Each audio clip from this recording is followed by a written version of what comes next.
नमस्कार दोस्तों, स्वागत है आपका महादेव इन्फोटेक यूट्यूब चैनल पर। दोस्तों मेरा नाम है अमन और मैं आपसे बात करने वाला हूँ आज बोया माइक के बारे में। दोस्तों मैंने एक पिछले वीडियो बनाया था कि हम यूट्यूब पर फेस वीडियो किस तरह से बनाएं।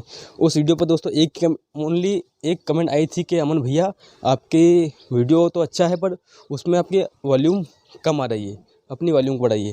तो दोस्तों उसी समस्या के हल के लिए मैंने तुरंत ही एक फ्लिपकार्ट से बोया का M1 माइक बुक किया था, जो मुझे आज 22/5/2021 को मिल भी गया है।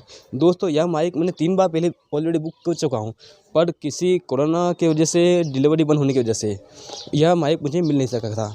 तो दोस्तों आज यह माइक मुझे मिल गया है, तो इस समय ही मैं वीडियो शूट कर रहा हूँ। तो दोस्तों आप मुझे कमेंट करके अब वापस से बताइए कि क्या अब मेरी आवाज़ आपको ठीक से आ रही है, क्लियरली आ रही है। तो दोस्तों यदि यह माइक आपको अच्छा लग रहा है, इस वीडियो में आपको आवाज़ अच्छी आ रही है, तो प्लीज़ कमेंट करके बताएं, ताकि अब आने वाले लेटेस्ट वीडियो में जो भी जानकारी मैं यहाँ पर देने वाला हूँ आपको यूट्यूब पर, उसकी जानकारी आपको सही से समझ में आ सके। तो दोस्तों यदि आपने अभी तक हमारे चैनल को सब्सक्राइब नहीं किया है तो प्लीज़ सब्सक्राइब करें, एवं वीडियो आपको पसंद आए तो लाइक करें और अपने दोस्तों को शेयर करें, ताकि आने वाले और भी लेटेस्ट वीडियो में मैं यहाँ पर जो जानकारी आपको सिखाने के उद्देश्य से यह चैनल बनाया है वो आपको मिल सके।